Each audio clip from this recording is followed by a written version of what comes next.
Get in, start the process.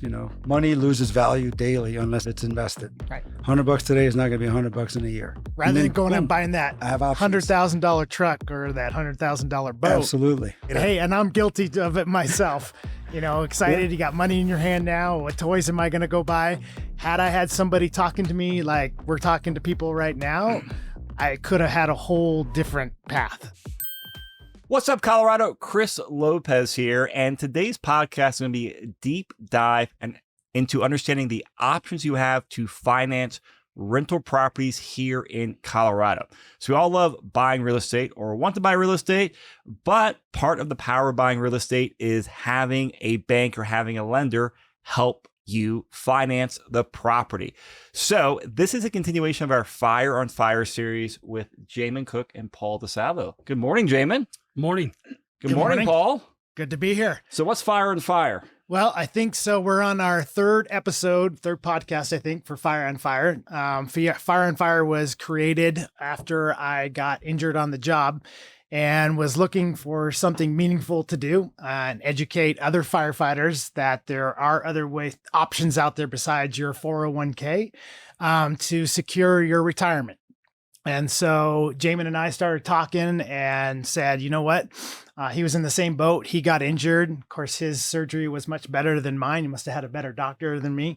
So he was able to stay on the job and still connected with the department.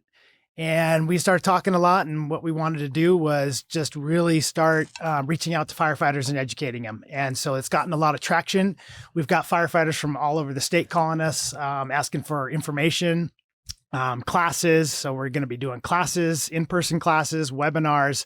And today is another great episode of some professionals in the financing area. So Jamin's going to introduce them. And I think this is something that a lot of people are very interested in and have a lot of questions about. So I think it's going to be a great episode. Yeah. And I think one of our many goals is to bring on subject matter experts in any and all fields to help you get through the process of buying your first house or your first investment, or to scale your portfolio if you have one.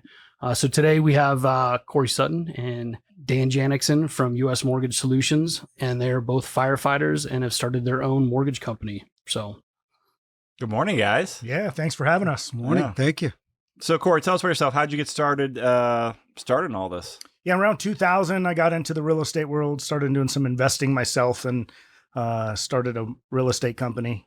We were doing a lot of real estate deals, and we we're having the difficulty of mortgage brokers were difficult to find good ones, people that had honesty, integrity, and could actually get the job done. So inevitably, we solved the problem by opening our own in-house mortgage company then. So you were investor first, and then not happy with the mortgage services you're getting, say, we can do a better job than that? Is that what I'm understanding? Yeah, I had a real estate company, and we were doing hundreds of deals a month, primarily working with investors out of Southern California. But we were doing so much bulk that it was hard to, get good mortgage brokers that could actually do that much business and keep the deals together. So we inevitably just brought it in house. And so with that, went through the 2007 crisis, and kind of what had happened. I had a divorce at that same time, and I said, I'm done with the white collar world. I need to get into like this, something that has a team aspect. So started searching and was looking at like becoming an officer in the military, firefighting, or something that had a group behind it. So found the fire service, fell in love with it. And that's how I ended up in Colorado. I'm originally from Portland, Oregon. Got to Colorado and got into the fire service, and then was just looking at what do I do over a 4-day.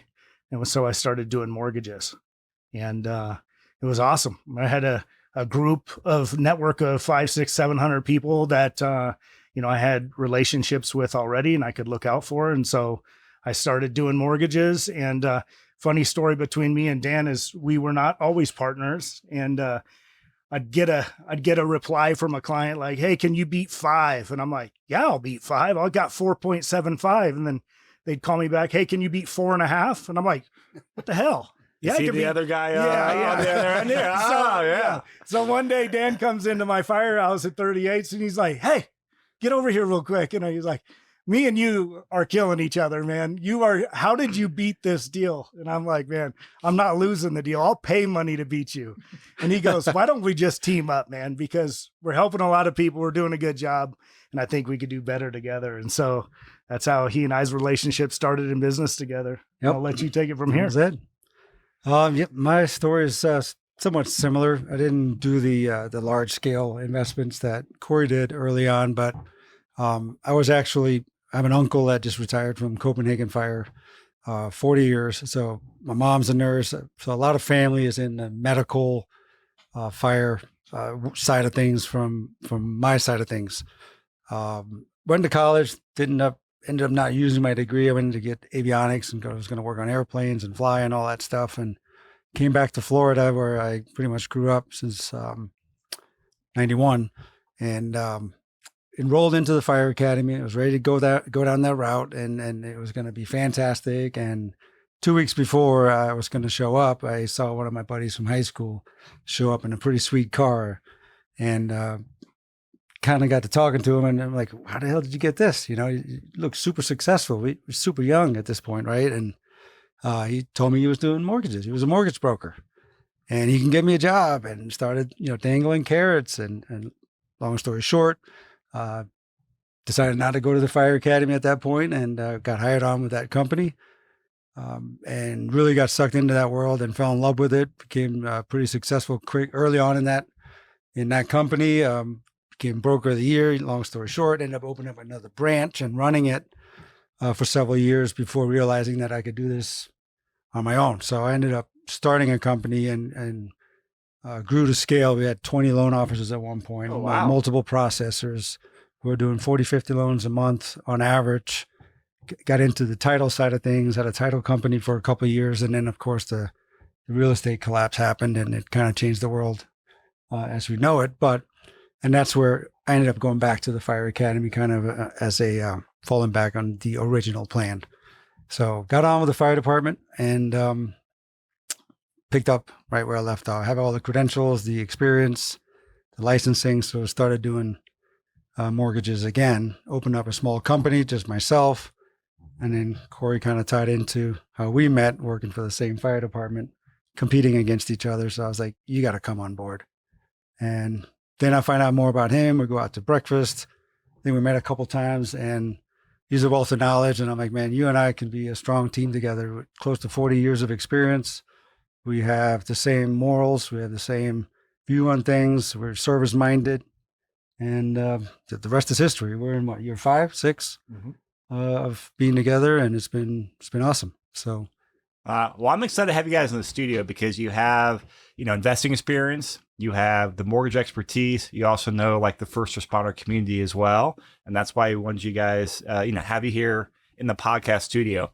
So diving into, really providing education solutions for investors out there. We're going to talk about some different loan types on like, hey, how loans work in general, but also be very tactical for, hey, what type of investments and how they pair with financing in today's, high interest rate, moving to 2025 tight market. So I know the best place to start is in a primary residence loan. And we want to talk about here because one of the best strategies is house hacking. And Paul, can you talk about what house hacking is and why so many firefighters need to know what the heck house hacking is?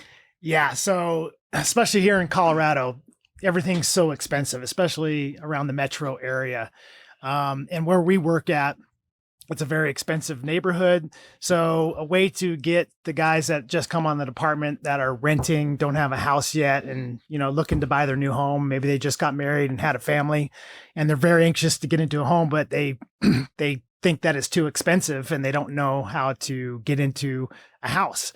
So house hacking is a great option, especially for a young single guy looking to and get into real estate. You can purchase that house and rent out room by room the house that you just purchased. So maybe you could afford a little bit bigger house than maybe you were thinking, or maybe just a house that you were thinking you couldn't afford. So it's a great opportunity and a great way to get started in investments and to own your own piece of real estate.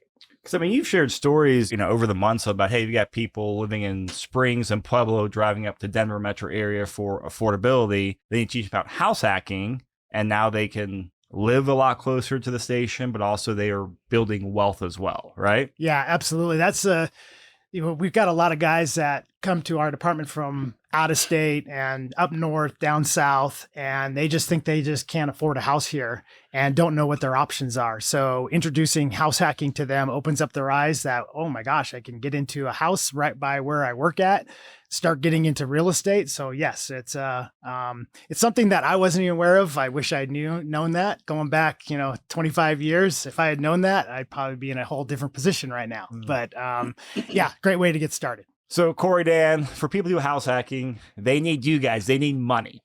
So, house hacking is just one way to be, have a primary residence. But kind of give us the high-level overview for what a primary residence loan is and then how that works with house hacking. Sure. I think house hacking is a phenomenal way to get into a home, especially in the area that we live in. House values have gone through the roof. Incomes can't necessarily, they're not catching up as fast as prices are going up. So people obviously are a little apprehensive. They're nervous. They don't necessarily know if they have enough money for the down payment. And then, of course, the payment. House hacking, the philosophy is phenomenal. It's basically just thinking multiple steps ahead of where you're at for the future as well. But being able to maybe find somebody that you get along, academy brother, or somebody that you're close with that is kind of in the same boat, wanting to get out of mom and dad's basement or want to get out of the $2,500 one-bedroom apartment that they're paying for downtown with no parking, that they tie in with somebody that they care about, somebody that they're close with, you know what I mean, a good friend. But maybe they don't want to buy a house just yet. Long story short is the house hacking part is you may be house poor on paper, meaning you have a much higher mortgage payment, right? But what if you get a roommate or two? If you have the extra rooms, people that you enjoy being with, maybe it's a girlfriend, who knows, right? But you can get income from them, rent out the room, offset your expenses. Now, all of a sudden, you're not house poor anymore, maybe on paper, but you have a piece of real estate that you're owning. So having that extra money coming in is by definition, in my opinion, the house hacking benefit that most people didn't know about early on. Well, and I think we've seen flattening rents as well, right? But I think it's mutually beneficial for the rentee and the homeowner. Most of the time they're paying a little bit less than what they pay for a 1-bedroom, 1-bath. And then on top of that, it's income in your pocket as the owner occupied, right? So I think it benefits everybody. So let's run through a very high level example. So Jamie, you live in Littleton, right? Yep. Right by Colorado High School. So a nice house, 3-4 bedroom kind of standard house out there. What's that cost near a fire station out there? Well, neighborhood dependent, but average is probably right around that 600 mark. Yeah. Okay. Even for a fixer upper. So about $600,000 here. And, Corey, Dan, correct me if I'm wrong, but hey, primary resident, there's lots of options for basically 0 to 5% down on a primary residence, right? VA, conventional FHA in that range, 0 to 5%? Correct. All right. So who's good at math here? The lenders are, right? So what's 0% on 600,000 for VA or 5% down? Let's do 5% down, right? What's that down? About $30,000 down? Right. Yeah, $30K and maybe a couple, $10,000 for payment. So what, $40,000 down, they're going to be able to buy a house in Littleton, which is a great suburb. A great area to live in. And then what's the monthly payment going to be on a mortgage like that? Do you think right now? Can you ballpark that with? I'd guess like 3,000 to 3,500 right now. Yeah. Okay. So 3,000, 3,500 is going to be, hey, someone's put down $30,000 to $50,000 down payment. And we'll talk about some more creative ways in a few minutes to actually lower that. But hey, that's out of pocket to buy a house, $3,000, $3,500 a month payment for principal, interest, taxes, insurance. And I think you actually rent the bedroom in your house, right, Jamin? I do. I obviously bought it at a different time, but it still applies, right? So yeah. What's the rental rate you get? I've gone cheap. You're giving the really good friends and family discount. I'm giving a friends and family discount to a brother in the fire department who lives in Cheyenne, is in the fire academy and is about to finish, right? So I rent a room out for $700 and we make him dinner every night. So And good, yeah. Wow. Okay. Got any more That's rooms? a great deal. Yeah. I've got 3 kids, man. But that's a third of my I'm over mortgage, here. right? Yeah. So that's money in my pocket. And it helps him out as well because he doesn't have to drive every morning, get up at 2 or 3 in the morning and drive in, right? So it's 4 months at a time. It's not a year lease. So it works out for me and my wife, and it's a comfort level as well, right? So we can decide if we want to do it again next time or not, but everybody's situation is a little bit different. So, hey, we're going to use today's numbers. So, hey, a $3,035 a month payment. And yeah, $7 a little bit below market rate. I'd say most room rentals are $800 to $1,000 for most suburbs. Yeah, I think at the fire department they send out to the rookies or the rooms for rent, and I was able to see that list from the guy that's living in my house, and we were way below market. Yeah, I mean, it's probably more on the $1,000 typically, Yeah. right? Like, so we'll use 1,000 for easy math. So, all right. So, hey, a new firefighter comes in, buys a house, $30,000, $40,000, $50,000 out of pocket. They get a great loan through you guys. Let's say $3,500 a month on the higher end of that estimate. 2 roommates at $1,000. 3,500 minus 2,000. Yeah. Paul, what's that I math? don't know. I was told there'd be no math here. Oh, all right. Well, $1,500. Corey's good at math, right? This, I guess talk to the lender, not Paul here. All right, so $1,500 a month there is what's going to be their kind of like true payment after they take in some rent, which, I mean, heck, that is, as you guys said, that's cheaper than renting a 1-bedroom apartment pretty much anywhere in town, and a little bit more expensive than just renting out a room by yourself at another person's house. Yep. And this is where the magic happens, where someone can go out there, live close to the fire station rather than having to commute from Cheyenne. They can live, very close to the fire station. They're building wealth. And then their roommates, they're getting a good rate as well, where, hey, they're close to the fire station. It's a good fit for them, a good fit for the owner, and you're also building long-term wealth. I can't tell you how many times Dan and I have heard, like, I wish I would have known this 3 years ago, or I wish I would have known this 5 years ago. And it's always about just being too late to the market. Yeah. So the best investment is your first investment. Your first investment needs to be today or tomorrow. Like, start gaining that knowledge, because there's so many people that actually can make this work, but just don't know how. And so you start reaching out to industry experts and you get that knowledge that you need, and you realize, wow, this is attainable, per like what you said. Like, you get a couple roommates, and on paper it seems tough, but when you start putting those building blocks in place, it's like, well, now I'm out of pocket $1,500. Somebody's covering the mortgage and part of these utilities, and I can actually do it. And now they start gaining that equity right now it's a great time to buy because the market's been stale. Interest rates are high. So everybody's kind of stepped back. Yep. Less houses, right? But when you get in at these times, like, you may take in a higher interest rate, but when the market starts getting hot, you're gaining all of those dollars in that investment.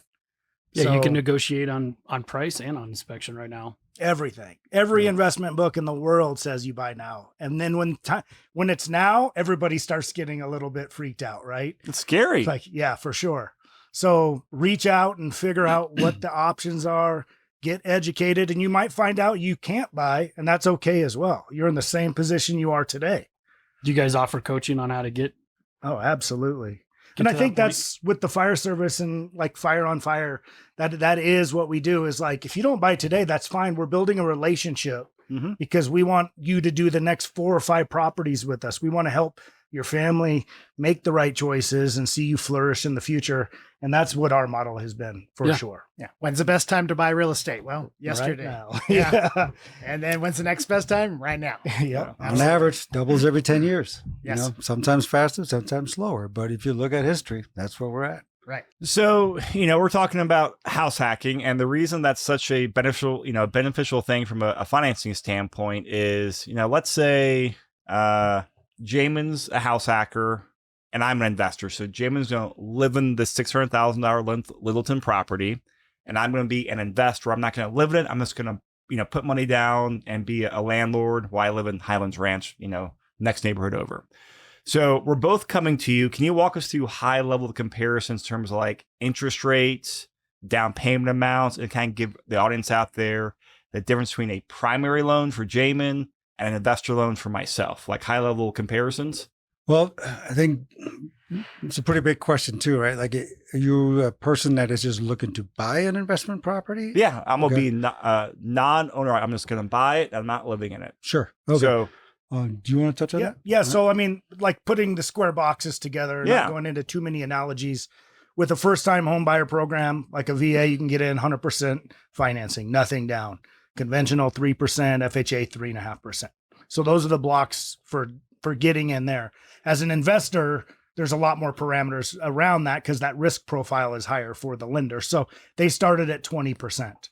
And most of the time, a first time home buyer is not a savvy investor. So they typically are leveraging that money correctly and they're able to come up with that 20%. Yeah. And I would say on average, like let's say a 6.5% interest rate for, currently for a first time home buyer, maybe a 7 or a 7.5% interest rate for an investor. There is flex with those. Those aren't tried and true on every scenario, but on average, that's just a kind of a good ballpark. Oh, no, that's great because I always think it's important for people to have like that high level framework because, a lot of people own real estate, right? It looks good, it's sexy, but hey, how do I come up with, 20%, on the lower end of today's market is $120,000 plus down payment. Yeah. That's a lot of cash. So I might be buying that place, $120,000 plus down payment and probably a 0.5 point to 1% higher interest rate than Jamin, who can come in here and buy 0 to 5%. So, 0 to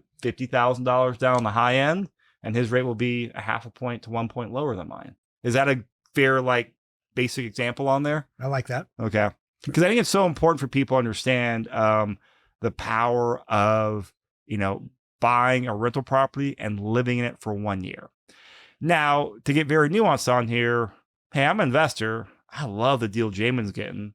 Can I just say, hey, I'm gonna live in this property, then not live in it? We wouldn't go down that road. We'd get us Why in trouble. not?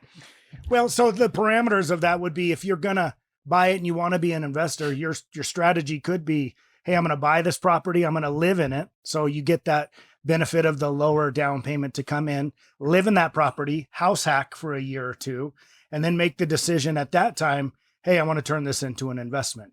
Now you are within the guidelines that the lender wanted. You can move out, get a new property, because all you have to do is live in that property 2 out of the 5 years. And then we're getting into, if you tell somebody that you're going to live in the property and then your intentions are not to live in the property, that's loan fraud. So let's not do that. Right. Yes. No, yeah. And that's the one to bring up was because I've seen people do this. And actually my very first time I was looking at properties in Denver, a loan officer said, no, just say you're living there and don't. And I was like, well, that doesn't sound right to me. Send me the contract so I can see what it looks like. And I was like, it says you have to live in the property. Oh, ignore that. I was like, that doesn't feel right to me. And then I Googled it, talked to other people. And I was like, oh, I've learned what loan fraud was. And, oh, if you do that and get caught, you can never get a loan again. You can end up wearing an orange jumpsuit in jail. Like, there are major consequences. And so I'm bringing it up because some loan officers, in my experience, will guide you towards that, which none of us at the table are fans of, but also really brings home the point of actually talking with knowledgeable experts like you guys. Because look, you guys know mortgages, right? And there's a lot of people that are great mortgage brokers. But you guys also know the world of investing, which is a much smaller, maybe single digit, maybe low double digit of mortgage brokers that know investing. Would you guys, in your guys' experience, kind of feel like that's the totally the agree. percent? I've worked with a lot of lenders, and when it comes to investment property, they just don't know what the ins and outs of how to get the best financing, and ways around kind of getting away from that 20%. There's other ways to get that money and find it. And a lot of mortgage lenders don't think outside the box, especially when it comes to investment property. I've known these guys for a long time, and I know they know investing, so they're kind of a go-to on the department. And that's what I like about this whole firefighter community is that you can go to somebody and talk to them and trust what they're telling you, and not be sold on something that just doesn't work out for you. So that's what's great about this community and knowing somebody that has the business and is also a firefighter too. So. So, one thing I like about you guys so much is, you're very much focused on the education, the relationship, kind of the partnership mindset. Can you spend a little time and help, people newer to real estate understand, what to look for in a mortgage broker, a lender, and why not why mortgages aren't just a commodity and they're all the same. Let's go out there by the cheapest rate. Can you talk more about how that works? Actually, can I circle back on kind of what we just brought up with regards to the purchasing a primary and then instantly turning it into a rental, Yeah. right? And trying to circumvent the system. I think it's important to touch on. I always look at it as if you want to get into real estate, most people want to get into it for the long haul, right? Look at it as a marathon, right? How fast do you need to run it? The later you get in the game, you may need to average a 7-8 a minute mile, right? But if you get in it early enough at a young age, you could almost walk it and still attain the same results, right? Yeah, So that's a good point. just like anything, whether it's paying taxes, write-offs, showing losses, there's so many ways to not manipulate, but utilize the system to its full advantage. Play the game. Play the game. Yeah, know right? the rules and play the game. Yeah. Right. Get into your investments with the least amount of money out of pocket, least risk, right? Lower your increase your cash on cash percentage, right? But have a plan in place. Start with your house hacking on house one, get in it, live in it for 12. I would live in it for 24 months so you can get the 5-year window in case you need to sell it. So you don't have to pay capital gains. But Sorry, can you pause and clarify? Because you said two things. There's a 12-month rule and a 24-month thing. You referenced two rules. Can you so break buying those a down house, very I buy a house specifically? today as a primary residence. I'm obligated to stay in there as a primary, unforeseen large circumstances, loss of job, move because of a job, things that are out of my control. 12 months is all I need to stay in it to satisfy. Qualify as a primary residence. Correct. Things after that can change. However, if you're not in it for 2 out of 5 years, any capital gains that you get on that property, any gains that you get on that house, you'll have to pay capital gains on. When you go to sell it Go down to the sell road. it. Yep. Correct. So If you turn it into investment property. Yes. Yeah. Okay. right. So the greatest thing in a 5-year window, right? You live in it for 2 years, move out, you rent it for 3 years, you sell it right before that 5-year window is up. You just gained rental income, cash flow, and appreciation in that real estate that you don't have to pay any capital gains on. Yeah. That's a win-win situation. So for me, real estate is all about working with the right guys that are knowledgeable, that know what you're looking for, but also have a plan in place, right?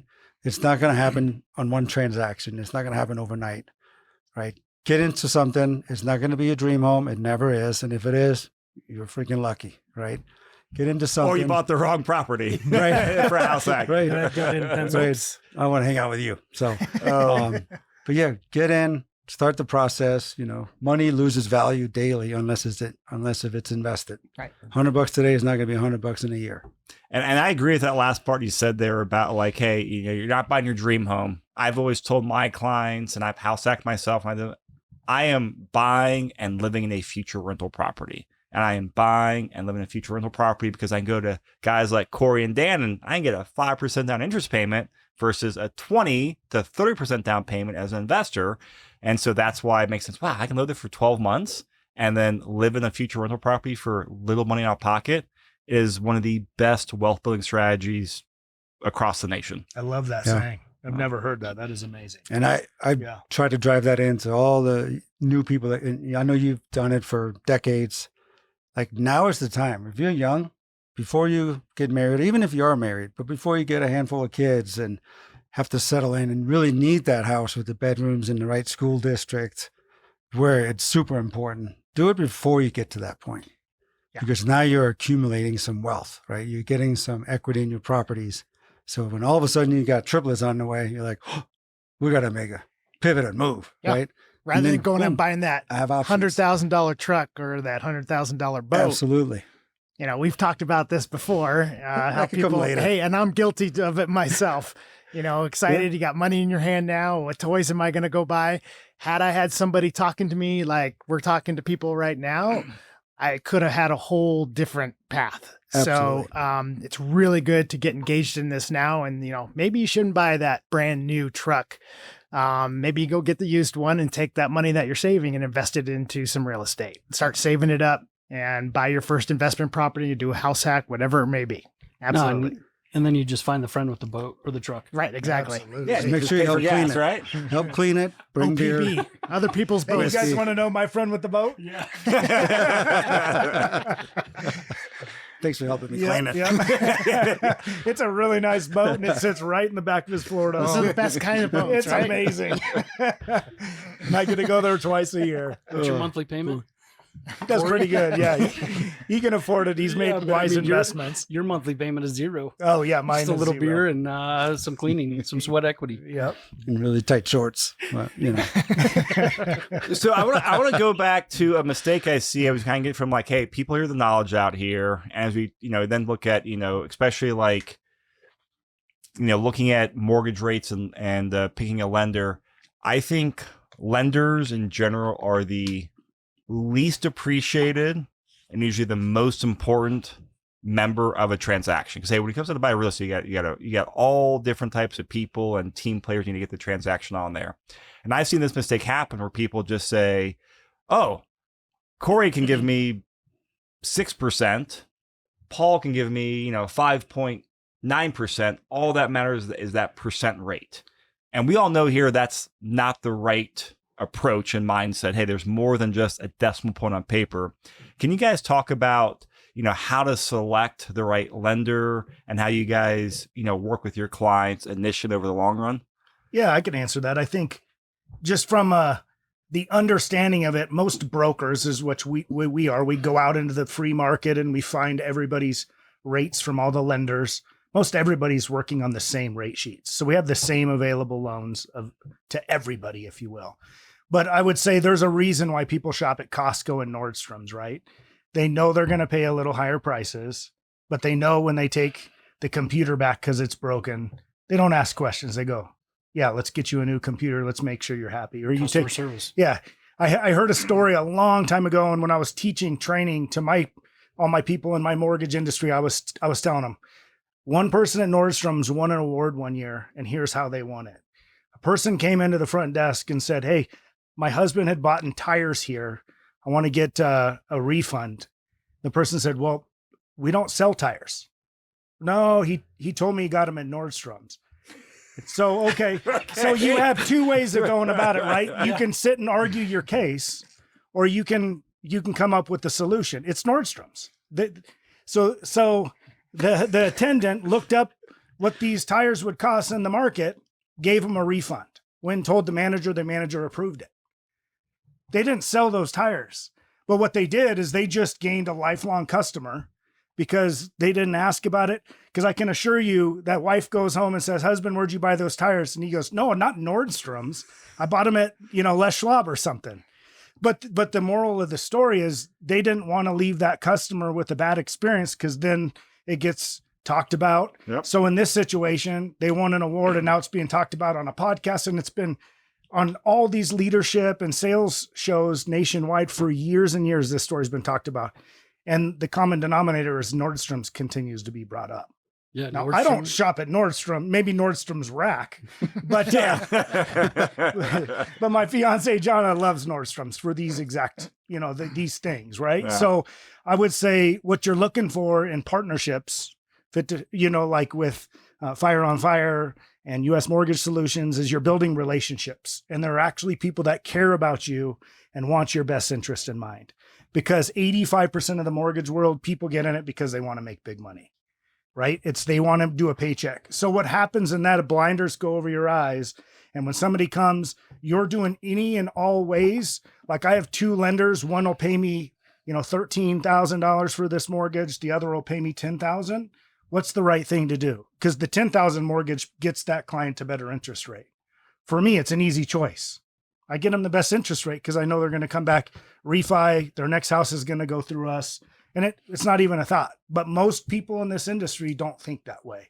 So that's what I would urge people is don't just start fighting interest rate versus interest rate. Find people you trust, and you like, and you will be much more successful in the long run, especially in the investment world. Yeah, I totally agree. And to add on there, we've kind of hinted at it. But hey, we're talking about buying the first house act, then a second one a year or two later, maybe the third one a year or two later after that. And it's very important to have that long-term relationship, because I've seen people work with, a great real estate broker to find a house, and they work with a mortgage broker that understand real estate. Hey, they get into a loan that's good for this property, but they don't understand, we call it the house hacks. Like, hey, how do we accumulate 5 properties over the next 5 or 10 years? Hey, we don't want to just buy a property today, but how can we buy a property that makes sense, but make sure when you want to buy the next property 1 or 2 years later, you're a step for success. Because I've seen instances where people have gotten to a loan, and then when it comes a year or 2 later, the way it was structured or their finances, like, oh, well, you actually don't really qualify for next property now. And then, you kind of win the battle but lose the war. So can you guys talk more about just how you are more like long-term, I don't know if advisor is the right word, but, advising, guidance, helping people not just win the property today, but like win the whole game of Monopoly? Sure. And just going back to that interest rate you were talking about. Like lender A gives 1%, offers 6.5%. Lender B says I could do it from 6. At the end of the day, any lender can get you whatever rate you want. Same here. It's just what you're willing to pay. All right. There is what people call a par rate. And basically that is the true. Called the par rate? Yep. It's basically the neutral point where nobody's making or paying money for the rate based on your fingerprint, credit score, profile. Everybody's a little bit different based on assets, income, credit score, etc. So I hate when other lenders are just spitting out the rate. Like, oh yeah, 6% all day long, 5%. I was like, great. What's it costing you? I can get you 3%, but you might have to bring $100,000 to closing if you're good with that.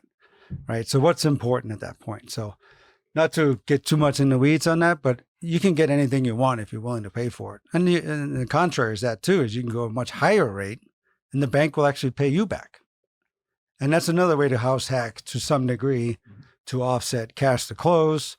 If you have some, some limitations with what's available to pay for closing costs or towards the initial prepaids that you have to do on buying a house, you can actually utilize a higher rate and get some money back from the lender. Does that make sense as a credit? It makes sense to me. Of course, you guys got any. That's I can't tell you how many times when I'm working with a client, when they come to me and the first thing I ask them is, have you talked to a lender yet? And that before we even talk about houses, you need to talk to a lawyer and get educated. Find a good lender. A lawyer? Lawyer. Lender. Let's not. Can you pour me another drink, please? Well, yeah, lawyers are sometimes involved, and that gets really bad if you got a bad lender.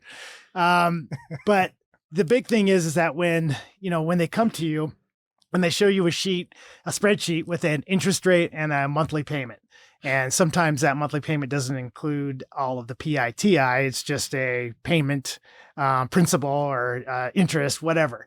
But that's the thing where I tell them to get a loan estimate and see what all the charges are. And that's how you compare your loans. Yeah. I know there's if you fill out an application, isn't it like 3 days that you're required? I like to see a lender that says, no, you don't have to fill out an application because you got to put your social security on there. You got to give them all the information. They do a credit check. If a lender can hand you a sheet with all of their fees right up front, that's what you want to see. And then that APR too is something, important to really understand and how that works. And that's where that top section, that loan estimate, it is section A. That is it. That is the most important one. And people will utilize all the other subsections to make something look more appealing.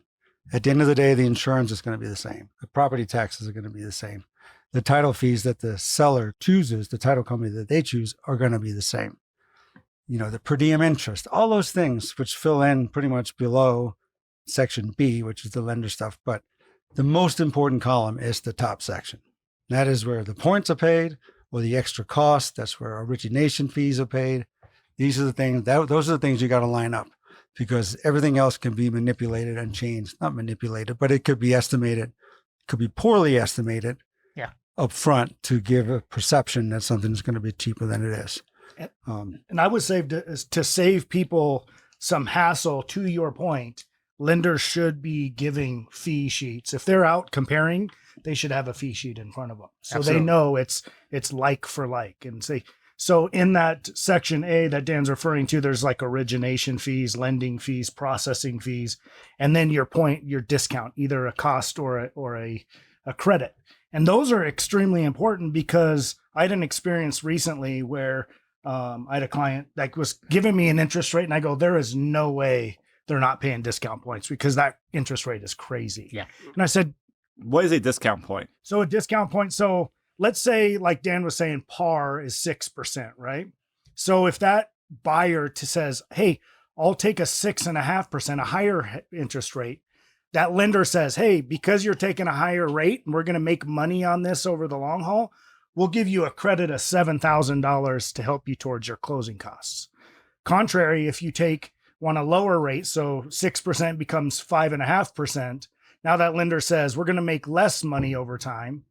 We're going to charge you up front $10,000, $15,000 because you're taking a lower rate, which in essence gives you a lower monthly payment. And so that's really important. And so we were talking about how so many lenders out there will do that to get the business initially. Like, I'm going to offer you that 5.5% rate. They don't show the fees.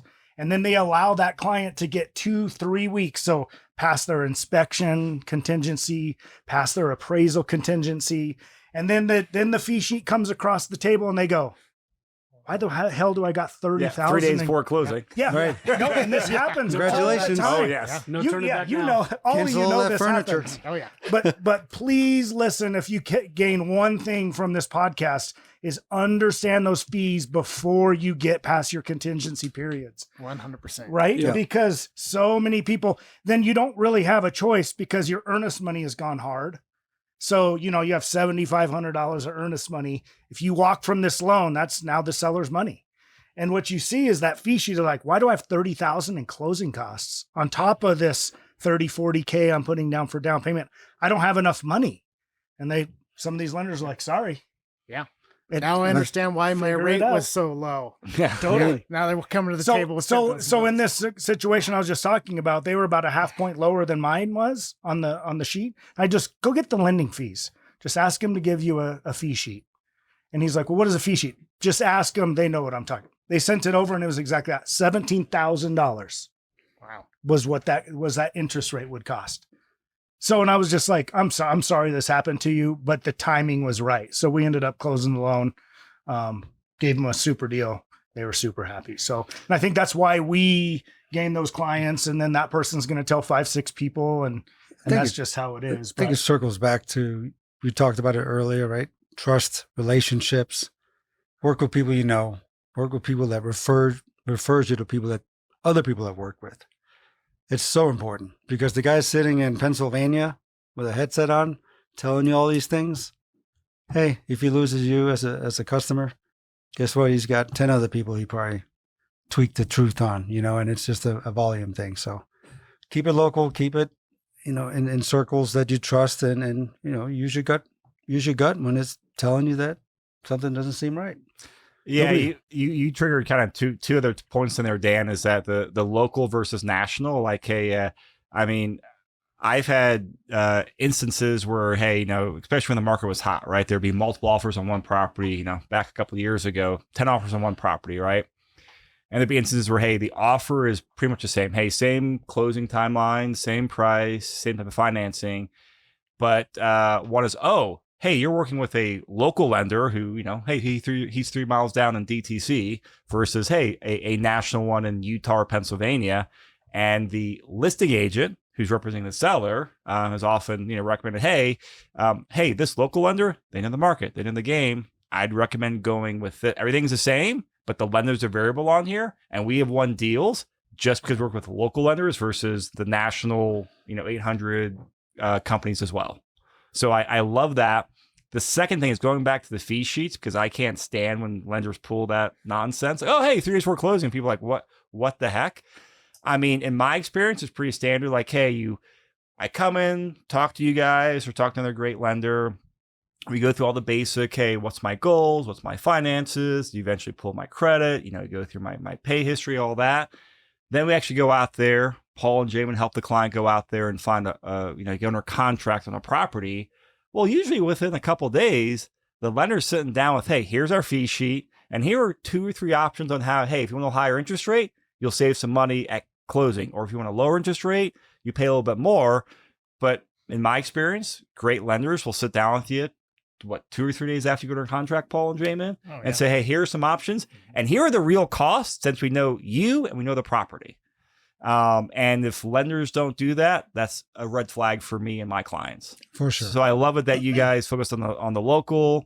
You're very transparent about the fees, and you're like, hey, here are some options we can go for, because that's what clients need. And there's a lot of stuff going on and during the contract period too, where you want your lender engaged, especially, you know, after the inspection. Make sure that if you have something crazy on there, that the lender is still okay with it, a new roof or whatever, going through that process, especially if it's FHA or something like that.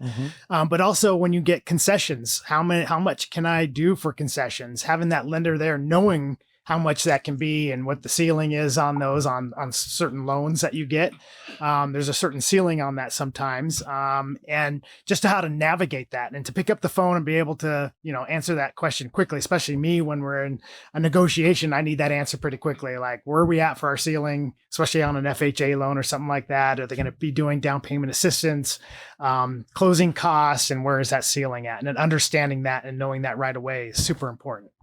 Absolutely. So let's talk about this, because this is on the talking points. You mentioned concessions. Can you talk a little bit more about what a seller concession is, Paul? Yeah. So typically through a, you know, whether it's a negotiated item through an inspection, let's say that you've got multiple costs going on with a roof or a sewer line, and there's a certain cost to that sometimes the seller will say, hey, I'll give you a concession for that. There's no cash that can transfer at closing. It has to be all done through at the title company and on the sheet and showing it, because it's super important to the lender.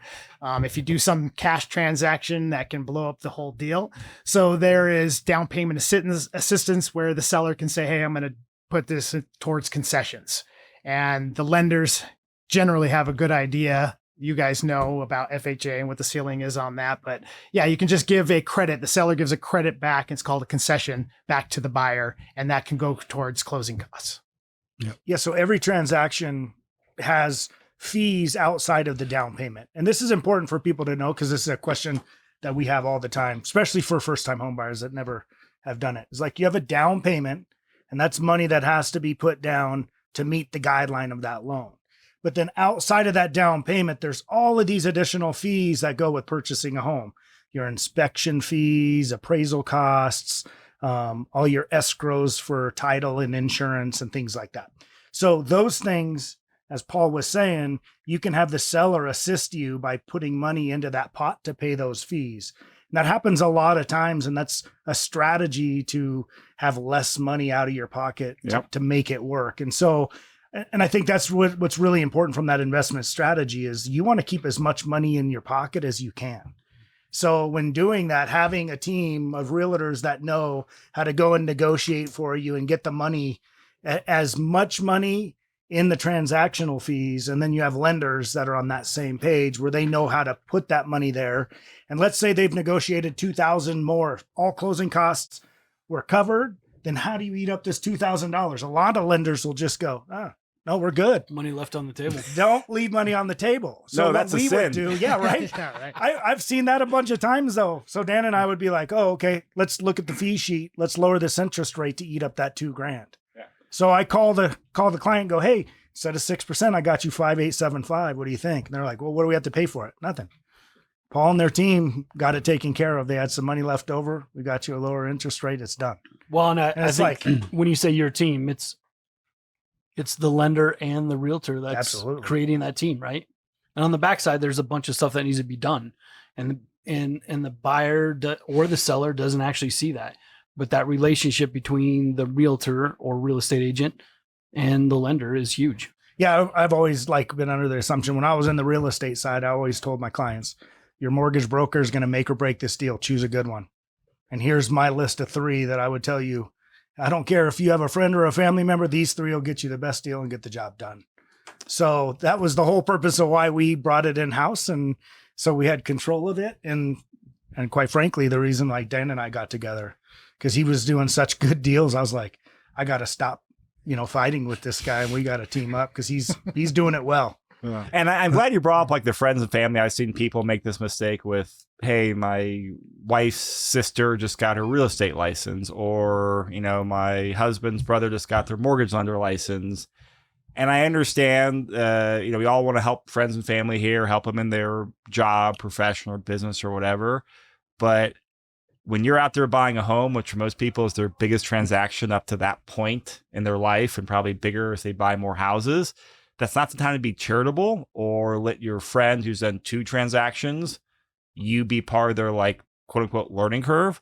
Go out there and work with a professional, because, hey, you doing a favor to your friend, I've seen more cases than not costing that client, whether on the brokerage side or the lending side, costing the person real money and real opportunity cost, as we kind of like put the dominoes down the road.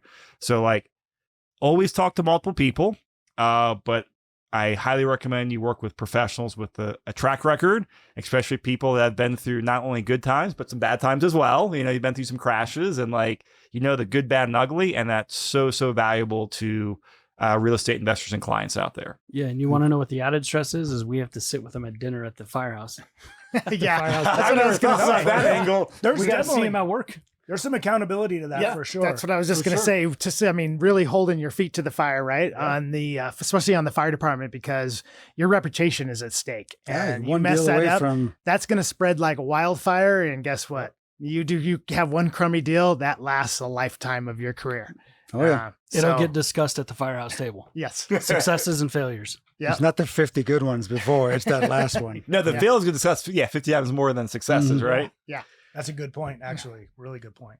Let's talk about, I got two topics I'm going to get to as we still have time in the podcast for, but one is talking about like kind of building, your stack of investment properties, right? We call it building your house hack stack a lot of times for newer investors. Hey, you buy one property and then a year or two later you buy your second property.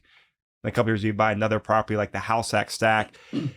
Can you guys talk about how you've helped clients navigate buying multiple properties? And also there are some very nuances when it comes to just, hey, the paperwork compliance for debt to income and, money and income coming in. From a very high level, talk about how you can help clients navigate not just buying one property, but buying multiple properties, and how you can help people navigate that to win. Since we're talking about the house hacking from the first property, right? You can carry that same strategy every single time. Yes. With this same philosophy, same idea, right? If you qualify for it, get into something, offset it with whatever you can get.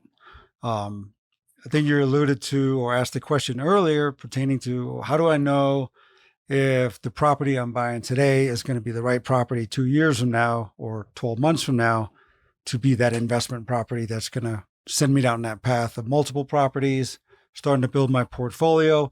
And I think it goes back to what we've been kind of talking about all morning here is relationships. Have the right realtors in your pocket, the right mortgage guys. Do your own due diligence. Wherever you buy that first property, maybe do a rent schedule. It's a form of an appraisal. It's a small section. It's a 1007. And basically they go out and they can give you an idea or an estimate of, or an average of what that particular property in that day or during that time averages in rent in that neighborhood. Check your local governance on short-term or midterm rentals. Is this Florida? I have a place in Florida and they are all about midterm and short-term. Fantastic for cash flow. And ideally, if we could do that here in Denver, obviously Denver is not a big fan of that, but know those things before you get into big purchases. Everything here is north of 500,000. So those are pretty big purchases. And if you're trying to build a portfolio, do your due diligence, talk to your professionals, take notes, research, and make sure that you're setting yourself up for success with regards to that. And that's only going to help you grow and multiply your portfolio much faster. Know what you expect, have an idea of what you can get 2 years from now in rent in that property. Your mortgage expenses outside of your taxes and insurance can go up a little bit or down, mostly up, but it's very incremental. You're protected to some degree. But your P&I, principal and interest, is set for 30 years on a 30-year fixed mortgage. everything else is going up, right? Income is going up, expenses are going up. So at some point, that margin is going to continue to grow where your positive cash flow is going to be much greater than day one.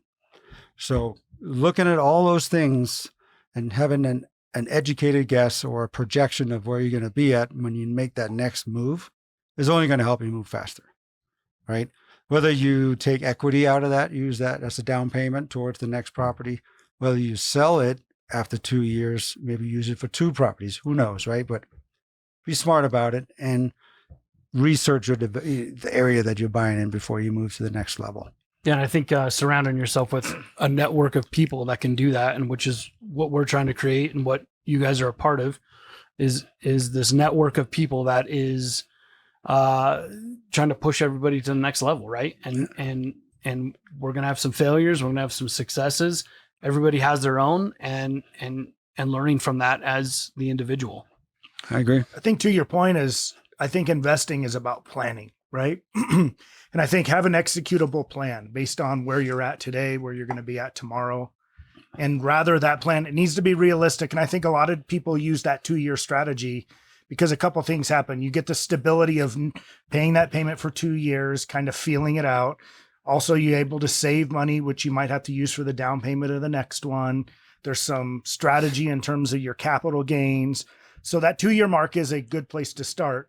But if you don't have a plan, like where are you going to be? What's the next one? So I know a lot of people that are really aggressive and say, I want to own 10, 20 rental units. And I go, you might want to start off with a 4-plex, live in 1 unit, rent the other 3 out, cash flow, and then move on, right? Like that could be that plan. But then I'm going to look at how much money you make and how much money you saving. So you're going to have to take a couple, things in your current lifestyle and change that to make this work. Yep. Right. But if you have a plan and it's executable and it's realistic, I think that's where people have super success. I would tell people, like, if you have all of these dreams and aspirations and you don't have a plan, I would really consider stopping right then and there and meeting with a professional and saying, you've already done this, or you've seen this done several times. With what I'm making and saving and everything, what would you advise me to do? So that would be my advice from that standpoint, just to help create a better success. Yeah, and I think we've all been investments at some point in our career, and surround yourself with that network, right? That's huge. Yeah, and that's a great point, Corey, because it's like, I mean, especially moving from, like, we talked a lot about buying your first property, and there's a lot of nuance rules around that. Now going from your first to second property, we won't get into the details and put everyone to sleep here for all the back end underwriting, but there is a lot more nuanced underwriting for, hey, how much of the rent income and how is rent income reported versus Airbnb versus a lease versus this, that can be calculated when you go buy the second or third property. And that's really when you really want to work with people that actually know the game, because they understand what you want to do. They also understand what the rules are, because I mean, ultimately, for lending, a lot of times you're checking boxes for, what the loan buyer is going to buy, but you know how to, like, play within those rules to stay compliant, to stay legal, but also work it so the investor is getting the absolute best deal they absolutely can. So, like, this is where we won't go into it, but obviously, like, Corey and Dan, they know this stuff. So you work with people like them that have knowledge. They've been on the block a few times, and they can help guide you as you, hey, let's get our first one, but we're planning for 5 or 7 years. Great. Let's keep that in mind as we go forward with it. Yeah, I think the bigger picture is you have your real estate agents, you have your mortgage brokers that are advocating for you, but also find that tax professional that's going to guide you down the right path, the financial advisor, all that stuff. Create that team around you. Surround yourself with a team, right, of people that are going to advocate for you. Yeah, we get that question all the time. It's like, how's this going to affect my taxes? And I go, we need to get you a good CPA, because I don't have that answer or know, like, what it looks like on paper. And you're not a CPA, right? So yeah. Good point. Absolutely. So real estate attorneys and CPAs, I think, are a valuable resource if you want to be a significant investor.